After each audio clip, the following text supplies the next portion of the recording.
আমরা দায়িত্ব গ্রহণের 4 মাসের মাথায় জাতির উদ্দেশ্যে দেওয়া ভাষণে আমি প্রতিশ্রুতি দিয়েছিলাম 2026 সালের জুনের মধ্যে দেশের আগামী জাতীয় সংসদ নির্বাচন আয়োজন করব। তবে নির্বাচনের আগে আমাদের অত্যাবশ্যকীয় কয়েকটি কাজ সম্পন্ন করতে হবে। এর মধ্যে অন্যতম হল জুলাই ঘোষণাপত্র ও জুলাই সনদ। আজ জুলাই গণ অভ্যুত্থান দিবসে সকল রাজনৈতিক দলকে সঙ্গে নিয়ে আমরা জাতির কাছে জুলাই ঘোষণাপত্র উপস্থাপন করেছি।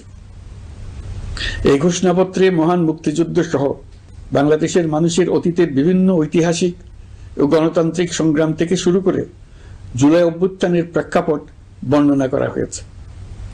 আমাদের 3টি দায়িত্ব ছিল: সংস্কার, বিচার ও নির্বাচন। জুলাই অভ্যুত্থানের ছাত্র শ্রমিক জনতা দেয়ালে দেয়ালে যে প্রত্যাশার কথা লিখে রেখেছিল তার অন্যতম ফোকাস ছিল রাষ্ট্র ব্যবস্থার গণতান্ত্রিক সংস্কার।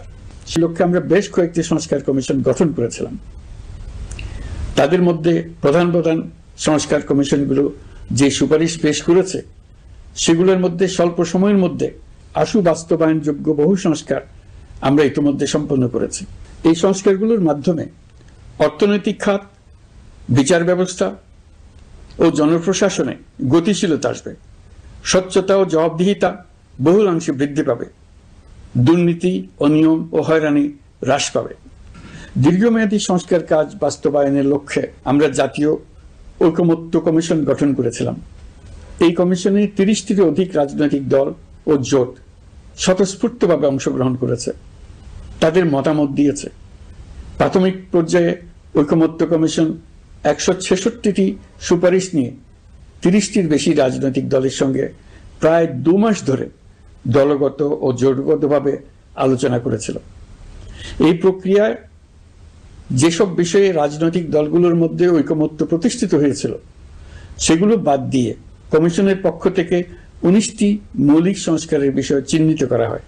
দ্বিতীয় পর্যায়ে 23 দিন ধরে আলোচনা শেষে 19টি বিষয়ের বেশিরভাগ ক্ষেত্রেই ঐকমত্য প্রতিষ্ঠা করা সম্ভব হয়েছে, যদিও কয়েকটি ক্ষেত্রে কিছু কিছু রাজনৈতিক দলের নোট অফ ডিসেন্ট রয়েছে। সংস্কারের ক্ষেত্রে আমরা আমাদের লক্ষ্যে পৌঁছাতে পেরেছি। ঐকমত্য কমিশনের পরিচালনায় দেশের সকল রাজনৈতিক দল মিলে দীর্ঘদিন ধরে প্রতিনিয়ত আলাপ আলোচনার ভিত্তিতে জুলাই সনদ চূড়ান্ত হওয়ার পর্যায়ে এসছে। জুলাই সনদ একটি ঐতিহাসিক অর্জন। এটা শুধু আমাদের রাজনৈতিক ইতিহাসে নয়, বৃহত্তর পরিমণ্ডলের রাজনৈতিক ইতিহাসও স্মরণীয় হয়ে থাকবে। দলিল তো স্মরণীয় হয়ে থাকবেই, এটা রচনার প্রক্রিয়াও স্মরণীয় হয়ে থাকবে। এই দলিল প্রণয়নের জন্য আমি সকল রাজনৈতিক দলের নেতৃবৃন্দকে এবং ঐকমত্য কমিশনের সদস্যবৃন্দকে, বিশেষ করে এই উদ্যোগের নেতৃত্ব দানকারী প্রফেসর আলী রিয়াজকে জাতির পক্ষ থেকে অশেষ কৃতজ্ঞতা ও ধন্যবাদ জানাচ্ছি। রাজনৈতিক দলের প্রতিনিধিরা অত্যন্ত সৌহার্দ্যপূর্ণ পরিবেশে আলোচনায় অংশ নিয়েছেন। মতপার্থক্য থাকা সত্ত্বেও সকল রাজনৈতিক দলের মধ্যে ঐকমত্য তৈরির চেষ্টা ছিল। আমরা আশা করছি এই ঐকমত্যের ভিত্তিতে অচিরে রাজনৈতিক দলগুলি জুলাই সনদে স্বাক্ষর করবে এবং এর বাস্তবায়নেও ঐকমত্যে পৌঁছাবে। জুলাই সনদ বাংলাদেশে সুষ্ঠুভাবে ক্ষমতা হস্তান্তর, জবাবদিহিমূলক রাষ্ট্রীয় প্রতিষ্ঠানগুলোর স্বাধীনতা ও সক্ষমতা, নাগরিক অধিকারের সত্যিকারের বাস্তবায়ন, রাষ্ট্রীয় সম্পদ ও সামর্থ্যের ব্যবস্থাপনা নিশ্চিত করবে। আমাদেরকে নিশ্চিত করতে হবে ভবিষ্যতের কোনো সরকারই যেন আর ফ্যাসিস্ট হয়ে উঠতে না পারে। রাষ্ট্রকে এমনভাবে মেরামত